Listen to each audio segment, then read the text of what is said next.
اے میری قوم، اللہ کی عبادت کرو، میں تمہیں عذاب عظیم سے ڈرانے والا ہوں۔ نوح، تمہاری یہ باتیں ہمیں سحر لگتی ہیں، ہم تمہیں نہیں مانتے۔ یہ طعنہ ہر روز گونجتا۔ مسلسل استرداد کے بوجھ تلے نوح علیہ السلام کا صبر عظیم بھی ڈوبنے لگا۔ جب قوم کی نافرمانی انتہا کو پہنچی تو نوح نے رب کی طرف رجوع کیا۔ قوم کی سختی اور سرکشی انتہا کو پہنچ گئی۔ 1000 سال کی محنت درد بن کر دل پر چھا گئی۔ اے میرے رب، یہ لوگ میری بات نہیں سن رہے، ان پر عذاب نازل فرما۔ وہ اس ارادے سے اٹھے ہی تھے کہ اچانک آسمان اول کا نور بکھر گیا۔ فرشتے نازل ہوئے، یا نوح، فی الحال بد دعا نہ کریں، آپ کا صبر محبوب خدا ہے۔ نوح علیہ السلام نے ٹوٹے دل کے باوجود اللہ کے حکم کی تعمیل میں دوبارہ کمر کسی۔ مزید 300 سال تک تبلیغ کا بوجھ اٹھایا گیا۔ یہ سال پہلے سے زیادہ سخت تھے۔ لوگوں نے دروازے بند کر لیے اور شدت سے دعوت کو رد کیا۔ ایک اور طویل وقت گزر گیا۔ وہ پھر سے بد دعا کے لیے اٹھے۔ دوبارہ بد دعا کے ارادے پر دوسرے آسمان سے فرشتے نازل ہوئے اور مزید مہلت کی التجا کی۔ نوح علیہ السلام نے ایک بار پھر فیصلہ مؤخر کیا اور مزید 300 سال تک تبلیغ جاری رکھی، مگر ان کی قوم کی سرکشی اور تکبر مسلسل بڑھتا ہی چلا گیا۔ 1500 سال کی محنت کے بعد اللہ کا فیصلہ کن لمحہ آ گیا۔ اب آپ کی قوم میں سے کوئی بھی ایمان نہیں لائے گا سوائے ان کے جو پہلے ہی ایمان لا چکے ہیں۔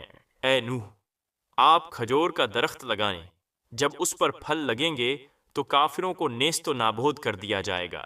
مومنوں کی خوشی کی انتہا نہ رہی۔ انہوں نے سوچا ان کا طویل صبر اب ختم ہونے والا ہے۔ کافروں نے نوح علیہ السلام کا مذاق اڑایا۔ یہ نبی جو عذاب لانے والا تھا اب کسان بن گیا ہے۔ نوح، عذاب ختم، اب صرف زراعت رہ گئی ہے۔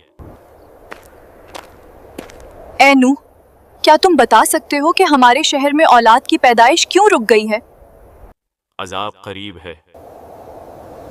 اللہ بچوں کو عذاب نہیں دیتا، اس لیے بچے پیدا نہیں ہو رہے۔ سال گزرے اور کھجور کے درختوں پر پھل لگ گئے۔ مومنوں کی امیدیں عروج پر پہنچیں، مگر آسمان صاف تھا۔ اللہ کا ایک اور حکم نازل ہوا جو سب سے بڑی آزمائش تھی۔ ان کھجوروں کو کھاؤ اور ان کی گٹھلیوں سے نئے درخت اگاؤ۔ یہ حکم سن کر کئی مومنوں کا ایمان ڈگمگا گیا۔ وہ مایوسی کی گہری کھائی میں گر گئے۔ آپ جھوٹ بول رہے تھے، ہم آپ کو نبی نہیں مانتے۔ ان کا ایمان صرف ظاہری ثبوت پر ٹکا تھا۔ وہ مرتد ہو کر کافروں سے جا ملے۔ یہ اللہ کا امتحان ہے۔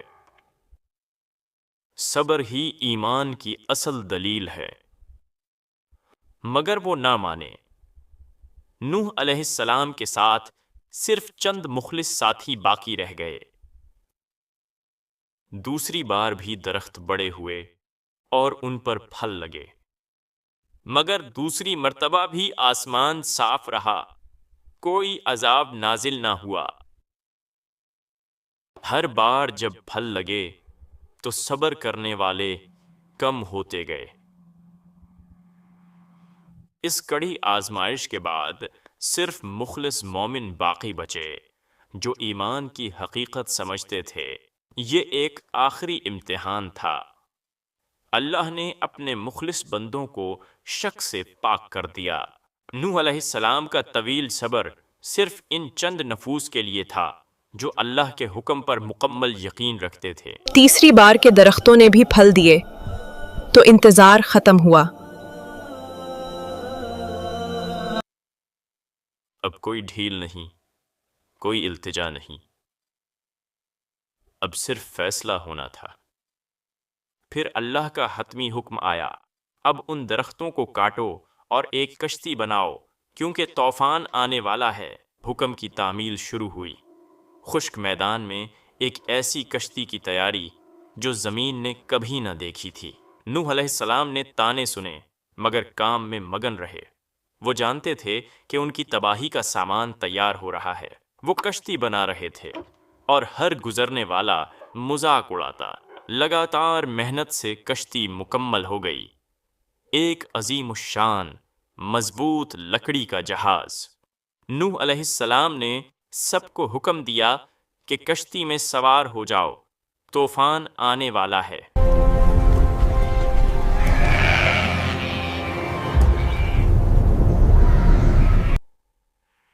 ہر طرح کے جانوروں کے جوڑے جمع ہونے لگے۔